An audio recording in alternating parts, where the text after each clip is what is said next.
So, y'all, are we ready for today's episode? Because it is a nice and spicy and juicy guest that we are going to have. And I feel so honored to be part of the iHeart family and Shamelessly Shontay developing over the last couple of years. I had the opportunity to speak in Atlanta a few weeks ago at the Black Effect, Black Effect Podcast Festival. And it's all because of this platform that we have here today. And this is how we also have our guest today. I won't reveal who she is, but it's because we're in this community. So I went out to Atlanta and honestly was a little nervous because it was media folks. And I don't necessarily consider myself to be in media. Yeah. But then I was like, Shante, reprogram your thinking because everything you do is pretty much media, from creating content to being in commercials to being on television. So I was definitely in my own head, but I got on that stage and I told my story the way no one else could do it because it's my story. And it felt great. I felt great and I felt great and I looked great. You I looked think. great. You sounded great. All right. But I want to do a shout out to the Black Effect, shout out to iHeart, and shout out to this next guest that is about to, I think, make us laugh and give us a little bit of juice and spice. I think so. And I'm saying those words very intentionally. Since we haven't been in this seat for about 2-3 weeks, Francis, what's been going on at Black Girl Sunscreen? So, everyone, May is Skin Cancer Awareness Month. And this is a reminder for you to get regular skin checks and to see a dermatologist. Melanoma affects everyone, but it often looks different on people of color and can appear in less obvious places like the palms of our hands, the soles of our feet, and under our nails, fingernails, and toenails. Black people are more likely to be diagnosed at later stages. 32% at stage 3 or 4 versus 13% of white patients, with a lower 5-year survival rate, 58.8% versus 84.8%. That's a huge difference. Melanin, it doesn't protect us completely from the sun's damage, so make sure you wear your sunscreen and check your skin regularly. All right. Serious topic. With Black Girl Sunscreen, we try not to scare anyone, right? Because if you're wearing sunscreen regularly, that serves as a preventative measure, right? We shouldn't Correct. even get to the point of melanoma. Correct. So, as Francis said, reapply every 2 hours, especially when you're in the sun. I know it's so easy to forget, but there are different applications to remind you. There are stickers that tell you, like, hey, time to reapply sunscreen. I don't know if you knew that. I did not know Yeah, that. but there's some really cool technology out there. And for us folks that do have deeper complexions, I know it's a myth, right? But we're getting smarter. We're getting smarter. We're living longer. We're looking more younger. How are we protecting that? Like that's what I want to know. Like, how do we stay on this planet a little bit longer and knock out these smaller things that could eliminate us? And if the answer is like wearing sunscreen, like, why wouldn't we just do that? All right, so Francis, Yes, ma'am. who do we have sitting next to us today? Today's guest is a leading voice on love, sex, and human connection, an Emmy-nominated TV host and commentator. She hosts the Dr. Wendy Walsh Show on iHeart Radio and teaches psychology at Cal State Channel Islands.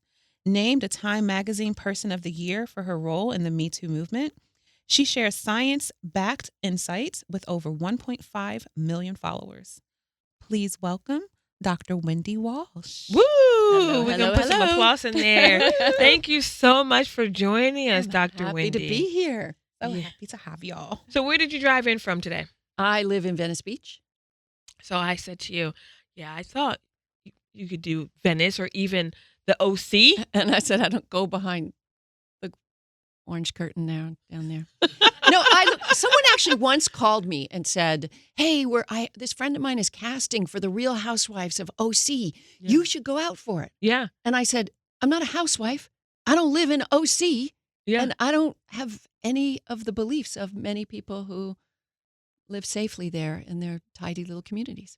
So what are some of your beliefs? Well, I'm Canadian. Do you know Yes? what Canada is? No, I don't. You go north, you turn left, and you keep going left. That's Oh my goodness, we're but left of left. but you know what though? Just talking to you for 1 minute, you'd be a trip on the show. Like a trip, meaning like very funny. Oh, thank you. Well, I Yeah. try to. So, my background, my first degree is in journalism, and I was in TV for a very long time. And I got a midlife master's and PhD in psychology when I was home nursing my babies.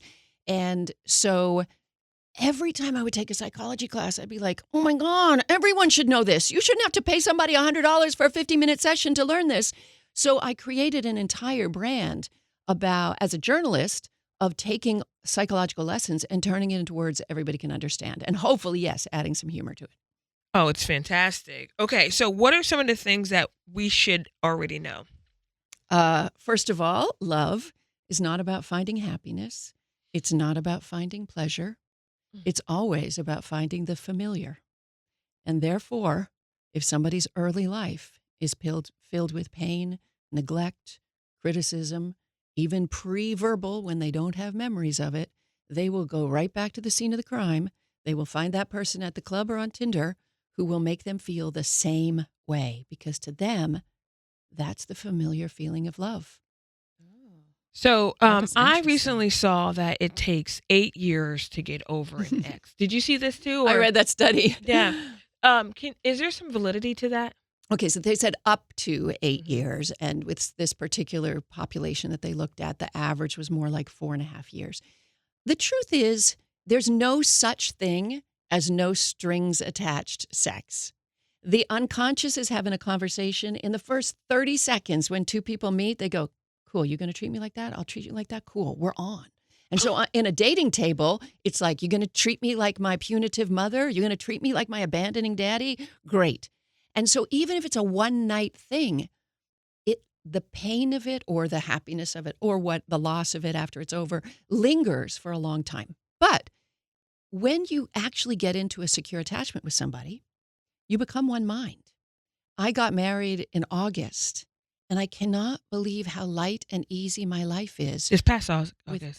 with somebody doing 50% of the thought work, 50% of the housework, the physical labor, but also 50% of the thinking.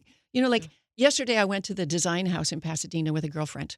My husband is composing some email to some business thing, and he texts me, can you wordsmith this for me right away? I got to send it right away. I'm walking through the design house, talking into my phone. The old ladies are like, what is it? And I'm asking the robot, what's an adjective for whatever? And I rewrite his email for him. And then there are other times I'll be like, I got this financial spreadsheet I can't figure out in the bank. One thing. He goes, I got it. I'll just dip it. We literally are one mind now that's whole. And I realize now, of course, I endorse and understand and love same-sex relationships. So right now I'm just talking about heterosexual relations because that's what I'm in. But there is a meeting of the minds that they balance each other, and it's fabulous. So how long did it take you to find that? 58 years. Wow. So for some, No timeline on this. right. 18 years of therapy Okay. to learn how to change my attachment style. Uh-huh. What were you attached to previously? Oh, bad boys. Avoidant bad boys. Give us. Yes. If they have, I can't name names now. They're all No, old not men no, now. not names, characteristics. but- If they had a Super Bowl ring, if they had an Academy Award on the nightstand, if they had, I was in there, leg spread. It was. Listen. We got to go with age and wage. Age and wage, baby. Right? That's right. Listen, but this But is the it truth, was though. all painful for me. Why? Because, okay, so I had an anxious, ambivalent attachment style, which was related to my dad being in the Navy. So he was gone in a very inconsistent pattern, and we weren't allowed to know where he was because it was post-World War II, and they were on ships trying to, protecting the North Atlantic during the Cold War in the 60s and 70s. So we didn't know where his ship was, how long his ship would be away. And so for a young child, it's destabilizing. Where's Daddy? We don't know.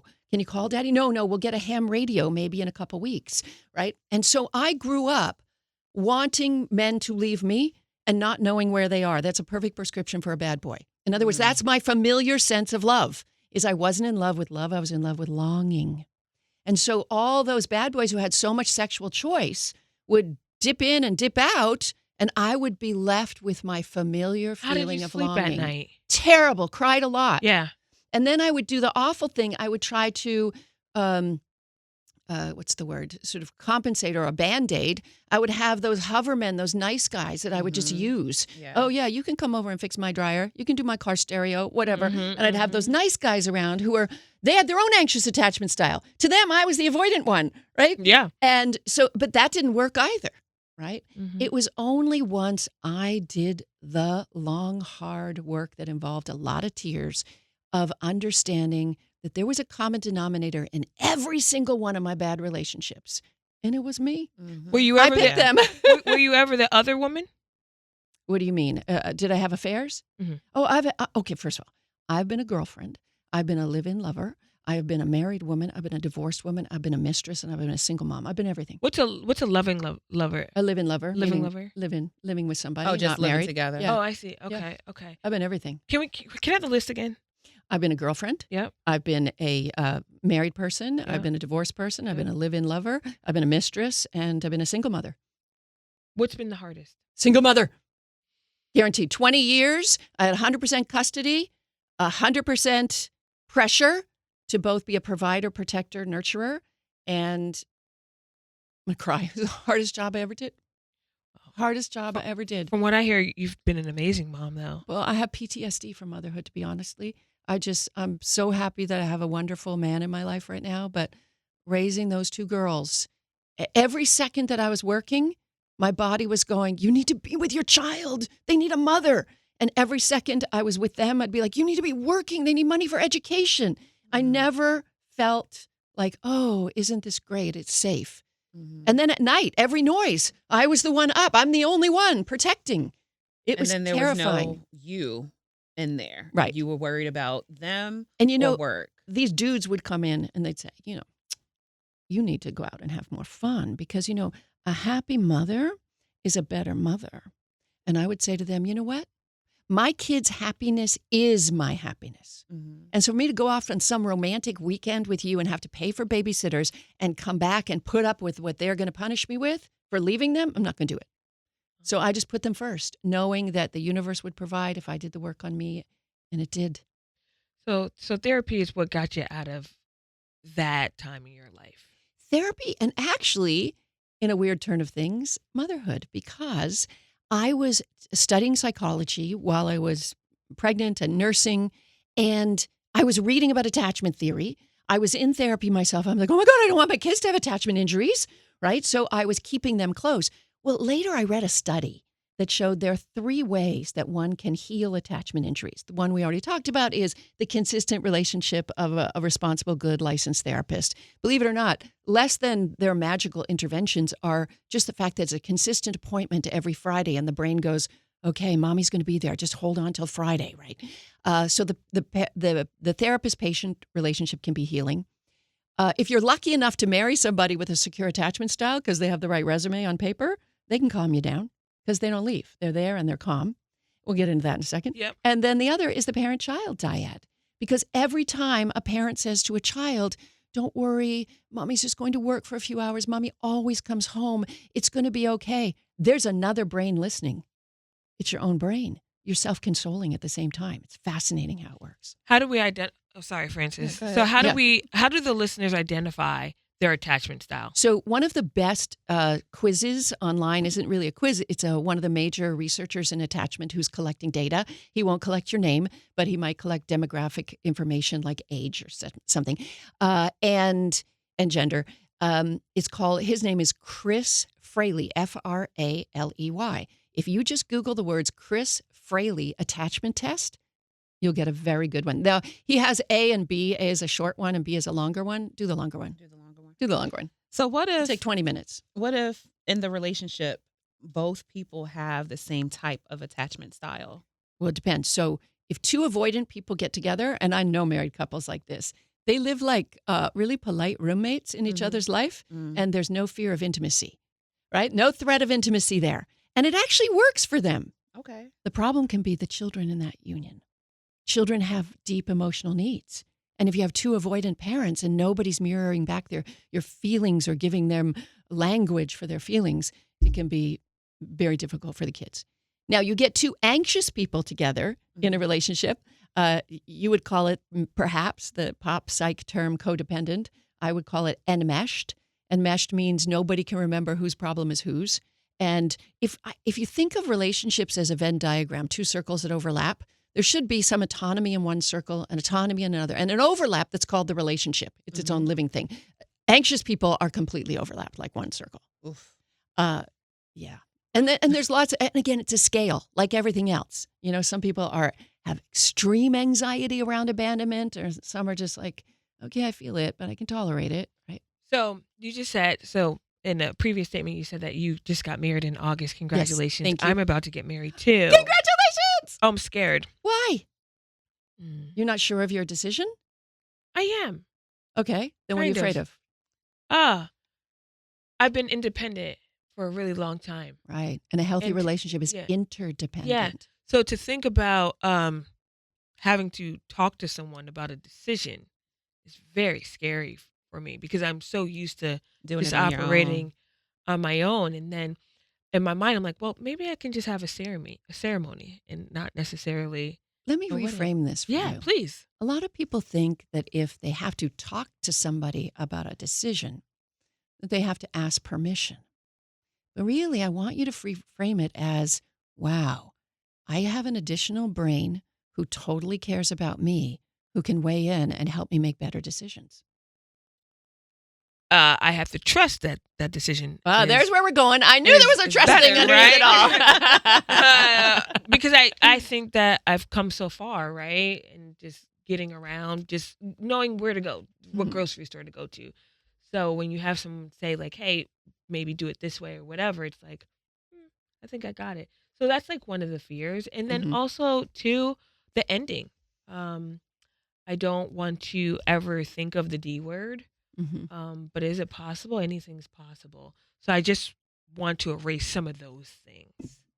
Well, here's another myth that many people have, that you will somehow meet your soulmate early in life.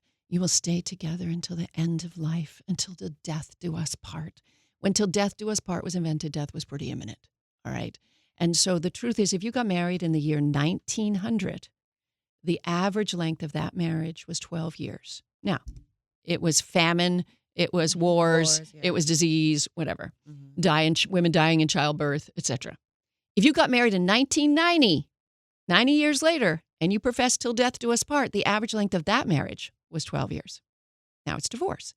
Because of our very long life expectancies, we are outliving our relationships. But focusing on the end will bring the end. You know that, right? Mhm. What you manifest will be.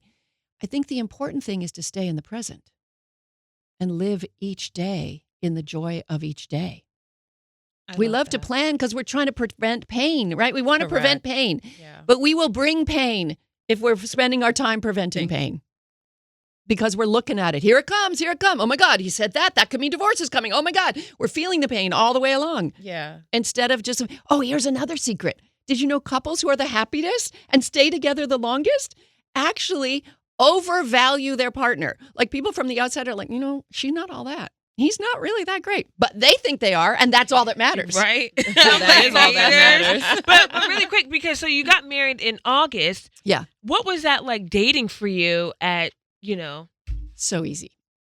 First of all, since the landscape of I'm dating a has professional. changed? I'm a professional, A meaning professional dater? that I have read the Ah. science and I know exactly how to work the apps. I know exactly how male psychosexual behavior is. I know female psychosexual behavior. So I knew the game inside and out. Can you So- tell the listeners? Yes, I will please? tell them Sorry. the game. Yes, It's so let's tell us the simple. game. All right. First of all, This- for any woman of a certain age who's worried about not finding somebody because of her age, again, if you focus on that fear, that's what you will manifest. If you think, oh, all older guys date younger women, that's all you'll see. Now, here's my example.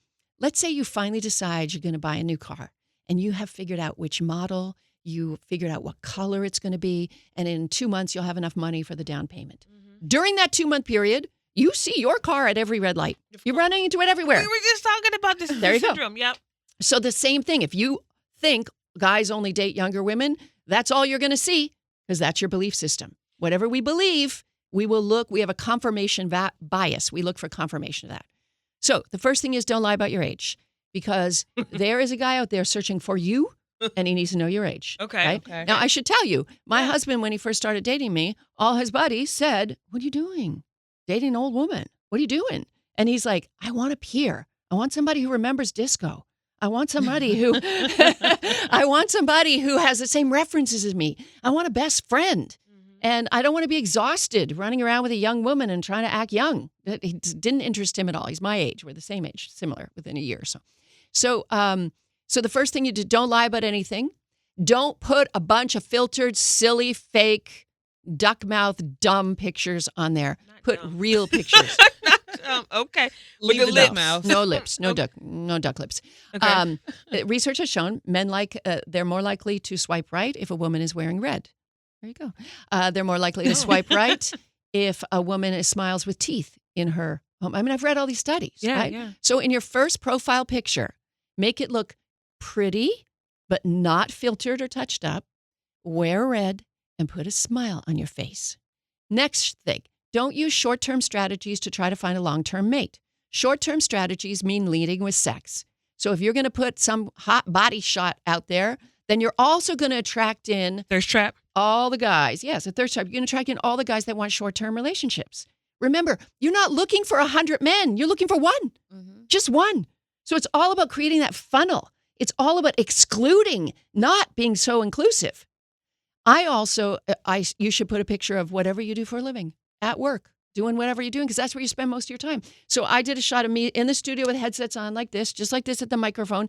And I had a sweatshirt on that said, I'm not for everybody. Hey. I know that's right. I'm not for everybody. And I remember my now husband looked at it. He goes, oh, she's for me. She's not for everybody, but I she's for love me. that. Yeah. That's a bold move. So you met through an app. Yes. Now it was Bumble, and it was the very beginning of COVID. So one of my other tests, again, it's always tests to exclude. Tests to exclude. I want to remind everybody, no matter how old you are, even if you don't want to procreate, sperm chases egg, not the reverse. Ladies, stop chasing, stop texting back, stop it, stop it, stop it. So my first test was if they'd get on the phone within 3 texts. I don't need a pen pal. All right. About 3 texts into chatty hello, then go, I'm really not a big texter. Give me a call sometime. Mm-hmm. Now, my husband tells me that he was in a meeting with a bunch of people and he's like, I got to go. And he's like running on the street trying to find a Mine cell. too. Like, right? Mine too, actually. And that's what you want. You want somebody who is energized by you, right?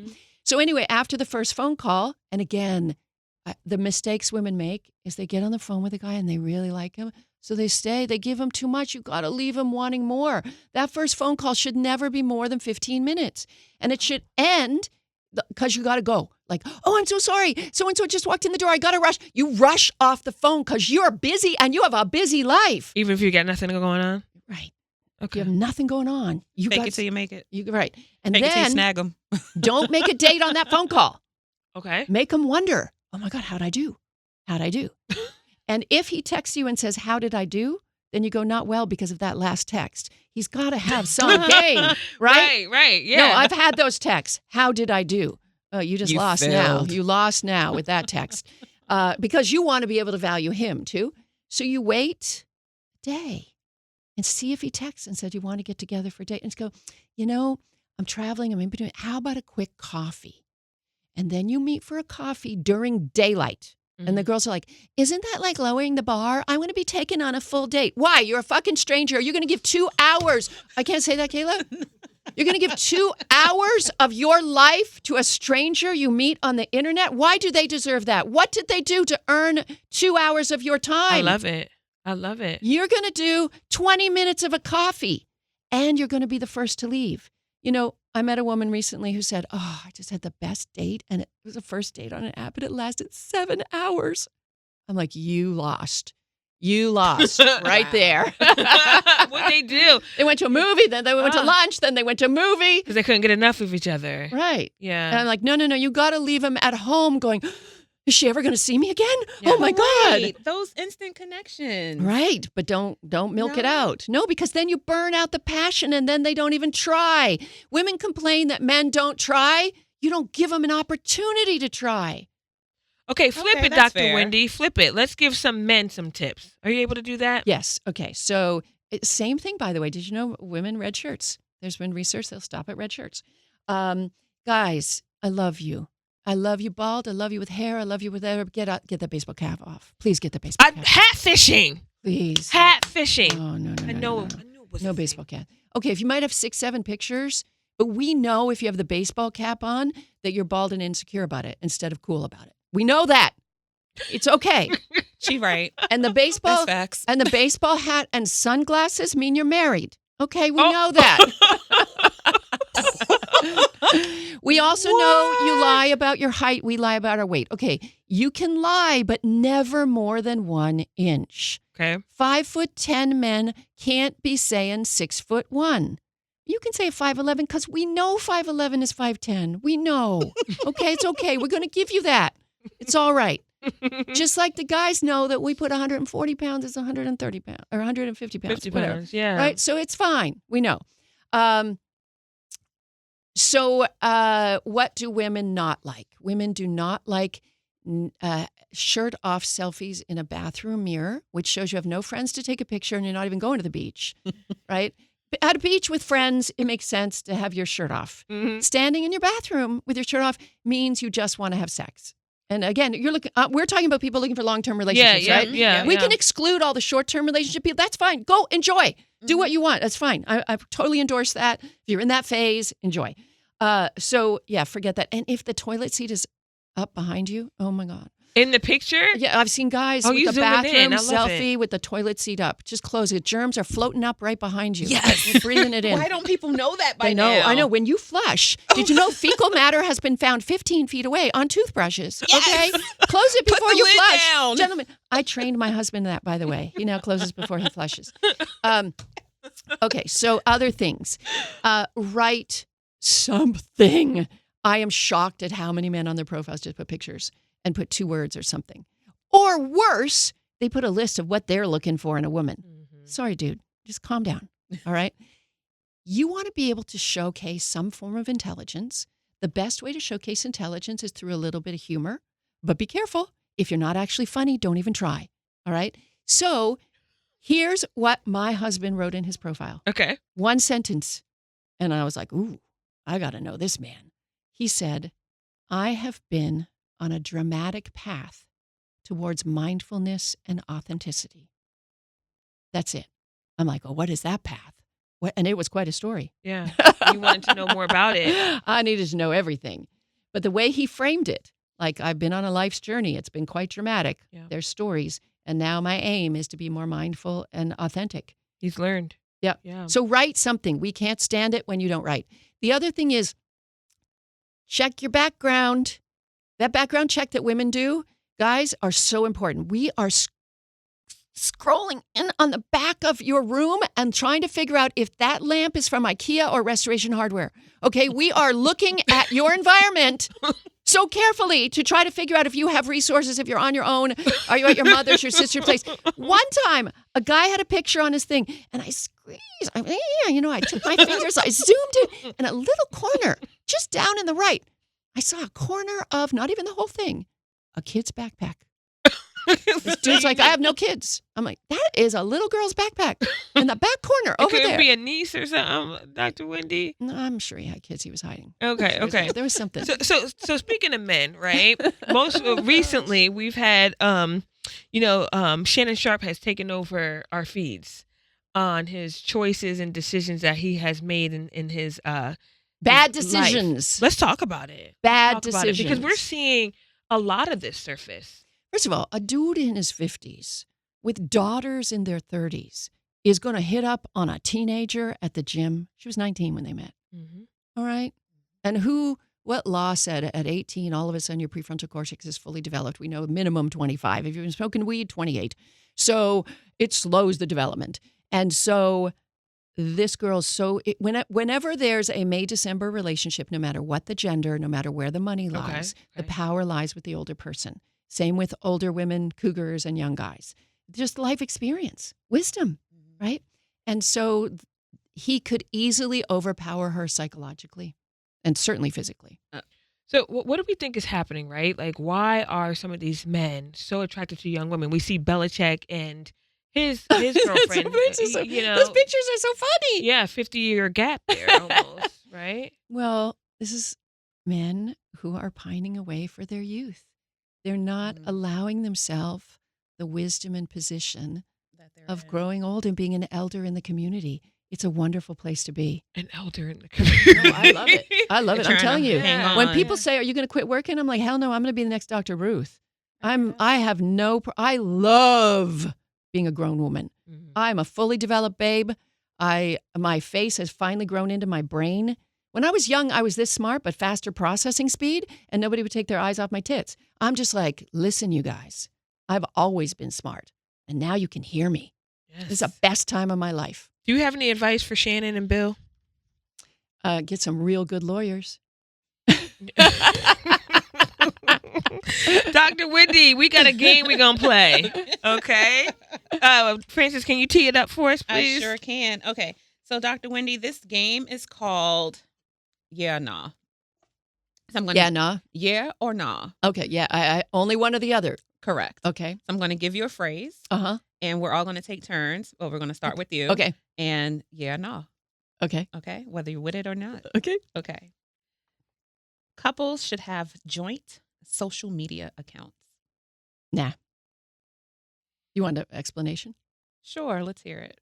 I think they should have access to each other's passwords and phones, but I think that relationships that are too enmeshed start to squelch the individual, and that's when you risk having affairs and stuff because they're trying to figure out how they can individuate. But if you're allowed to individuate and allow your partner access to how you individuate so that they can grow with you, that's all good. Interesting. Shontay? Oh, absolutely not. Yeah, that's a no for me too. Yeah, but I'm absolutely. just really, they should share passwords and stuff. You want to go back to that? Okay, that's Yeah. not part of the game, but Yeah. If you don't trust your partner, like what if there's an emergency and you need to get into their phone for something? I mean, I'm into my husband's phone all the time. I know all his passwords. He knows what all do you of do on mine. his phone? Well, if he asks me, he's in another room or something. Okay. Grab my phone. Can you see what that text is? And it's locked. I know how to unlock it and how to Sure. read the text. You want me to answer back? Whatever. We do that. We answer each Okay. other's texts. We know we have trust. Yeah. And that's something new for you, right? Because I'm assuming that in previous relationships, you wouldn't be able to do that. Right. But it was healed over 20 years of single parenthood. Mhm. Where my kids never left me. I trusted that they would never leave me, right? So my abandonment issues melted away. I was like, get out of the house now. Go. Yeah. You know, I'm not there. I'm not actually sharing my passwords or Yeah. to email or phone. However, Why? Okay, so let's just talk about why. What is your fear? right now I don't have a fear because I'm clean, right? Nothing's happening. I just think it's information for me. But and wait, that's it. would it be a door to your freedom if you wanted to get out? You would test the mating marketplace by having private conversations with potential mates? No.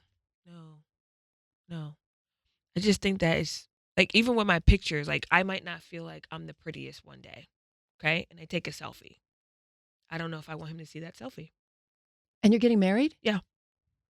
Okay, so you know you're going to wake up together with no makeup on every morning, so it's right? not even about that, right? Like I could have like a swollen face or something, right? And I know it's gonna go down, but I'm like, this is for me. Like this is going into my archive of photos. So just things like that. Maybe I'm writing notes about him. What kind of notes? Why? I love him so much, and Oh. and I may share that with him. But this is what happened today, right? So for my information only, right? Those are the things that I think about of like having in my phone. Mhm. I have the passwords to his things.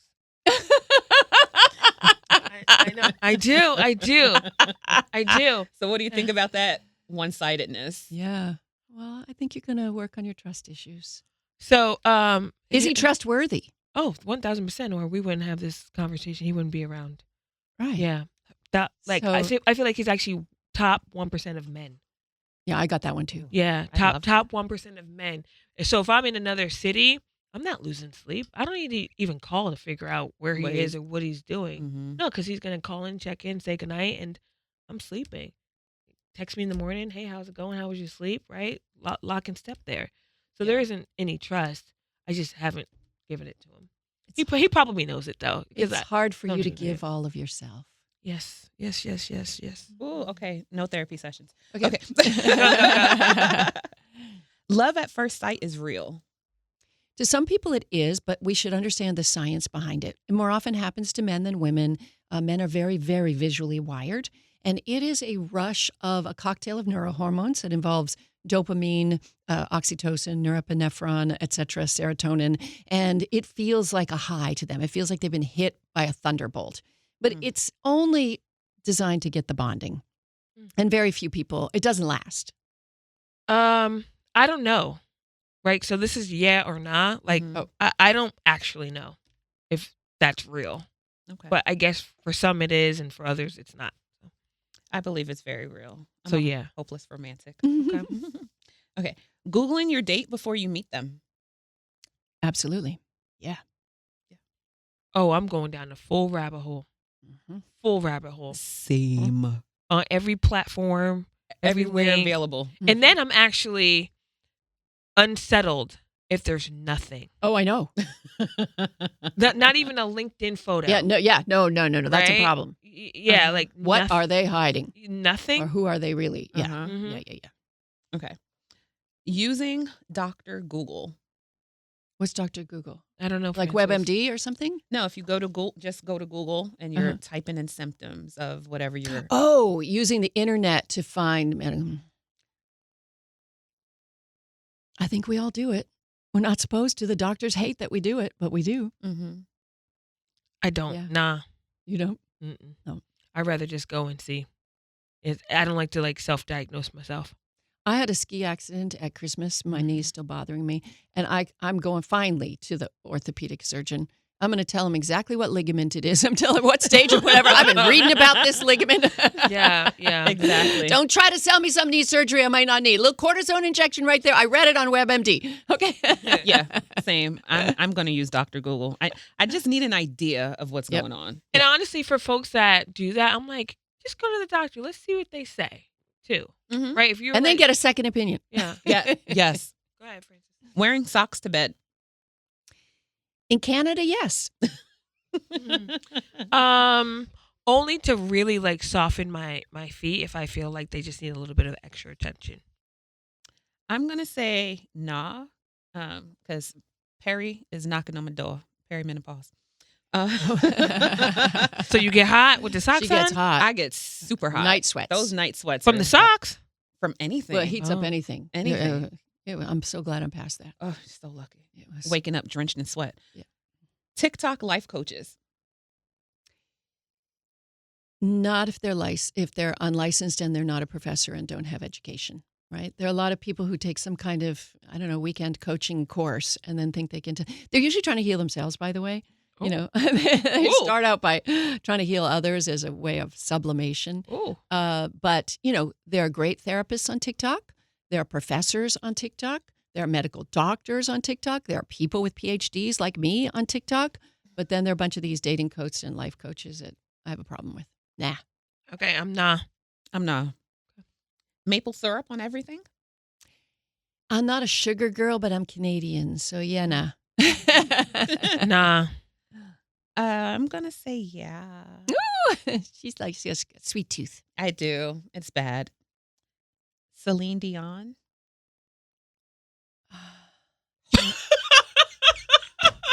Child Bride. I'm sorry, I can't look at. Did you see the documentary? No. Oh, well, she's got a very, very bad illness right now, and she does her whole seizures. She has seizures right on camera. But the guy she married and had kids with, he knew her since she was 12 years old, and he was her music manager, coach. 12 years old, and then supposedly they didn't do anything till she turned 18, and he married her. Oh. Child Bride. Oh. No words. Go, Francis. Stuck. Because I was really just thinking musically, but Yeah, me but I too. knew that question was going to hit from you being a Canadian. Relationship. Yeah, and relationships. Yeah. Okay. I'm going to say yeah because I love Celine. Hi. Okay. Toronto Raptors. When it comes to basketball, I think it should be stay in America. We're the hockey people. Okay. We're the hockey people. Nah. Okay. That's fair. Okay. Nah. No.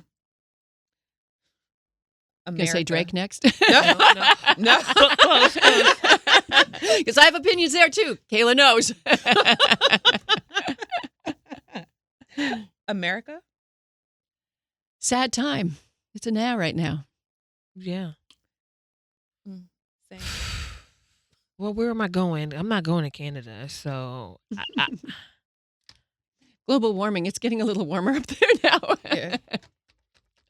This is a tough one. I'm going, yeah.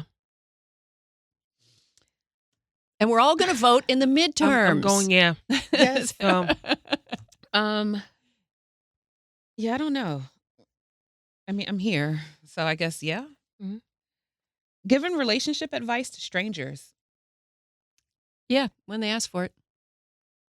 Okay, fair. no. Negative. Last one. Correcting people when they don't call you doctor. Oh, I don't care. I always say only my mother would call me doctor. I figured you would say you didn't care. So when I get my PhD, I think that in the space, I think there's a respect, right? Mhm. So if we're all peers, we're all doctors, but we're not friends, it should be doctor. But if you don't know what somebody's profession is, first name basis, I think is fair. The best thing about having the title of doctor as a Mhm. woman is that I never had to worry about the Miss, Ms., Mrs. Yeah. Like this whole idea that my whole identity was tied to whether I had a man, whether I used to have a man, whether I might have a man, and now it doesn't matter. Mhm. Yeah. It's my pronoun. Takes it all My away. pronoun Yeah. is doctor. Yeah. Takes it all away. How about you, Francis? I'm going to say yeah, because I feel that the title should be respected. It was hard earned and should be recognized. Oh, thank you. Dr. Wendy, you dropped some gems. We had to listen fast to catch them all. Seriously. If we want more of you, how do we find you? You can go onto my social media everywhere at Dr. Wendy Walsh, short for doctor, at Dr. Wendy Walsh. And that's Instagram, TikTok, YouTube, everywhere. And you can listen to the Dr. Wendy Walsh show on iHeart Radio locally at KFI AM 640 Los Angeles. But you can listen to it anytime on the iHeart Radio app. Yeah. Kayla, That you're was singing perfect. right That now. was perfect. So, Dr. Wendy, if somebody slides into your DMs, Uh-huh. are you going to answer their question? So producer Kayla here, as well as my social media manager, December Brown, are the ones who handle all that. And so if there's something that's personal to me that I need to see, they'll let me know. Mhm. But otherwise, yes, we answer social media questions on our radio show. And everyone should know that I keep your identity completely anonymous, your name, your handle, whatever. Oh. So yes, please send me relationship questions and producer Kayla will get them on the show. Okay. it. Thank Love you so it. much, Dr. Wendy. Thank you. All right. Good to see you. And you're listening to Shamelessly Shontay.